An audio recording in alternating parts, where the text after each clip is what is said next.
Hello, welcome to TELLab. If you would like to get started right away and participate in an experiment, you can go ahead and click Get Started Now or Experiments. They'll both take you to the same place, which is a collection of all the paradigms. Let's say we want to do implicit association test first. After clicking on that, we will be directed to the page with all the experiments that everyone else has made under this category. You don't need an account to participate in any of these experiments, but if you want to save your data for later, then you'll need an account. But for now, you can go ahead and hover over the experiment, click on the chain link icon to the left, and you'll be directed to the experiment, and you can go ahead and participate in that.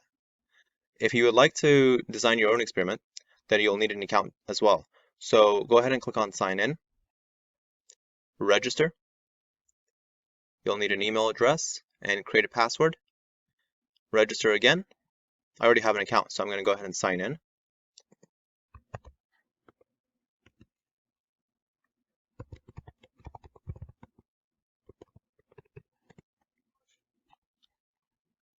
All right, and once you've created an account, you'll have access to My Home, which will just bring you here. You'll have a profile, experiments, and groups. Go ahead and click on My Experiments. On the left side, you'll see all the experiments that you've participated in. On the right side, you'll see all the experiments that you've designed. To design an experiment, you'll have to go to Experiments, then click on any one of these paradigms that you're interested in. Let's just say Stroop test. Once you're here, you can create an experiment by scratch by clicking on this E+ icon, or if you'd like, you can copy any one of these experiments or any of these by clicking on the right icon, and TELLab will tell you that the experiment is in your account. Click on OK, go to My Home, My Experiments, and right here, this is the experiment that I copied. So go ahead and click on Edit Experiment to edit it. And this is the experiment editor. You can make changes to the experiment.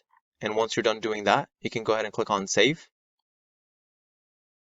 And TELLab will tell you that it's saved, but it's not published. So once you're done doing everything, you can go ahead and publish it.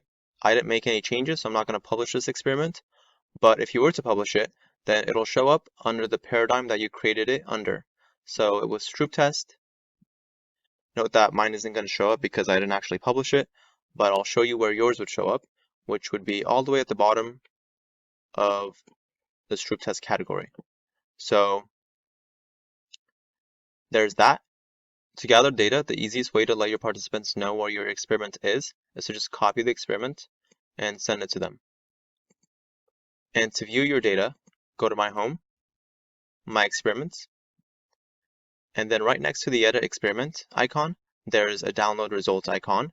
So click on that, and then obviously we have 0 records because it's not published, but if there were any records, then you could download it in wide format or long format. I hope this helped you get acquainted with TELLab, and if you have any other questions, feel free to check out our frequently asked questions.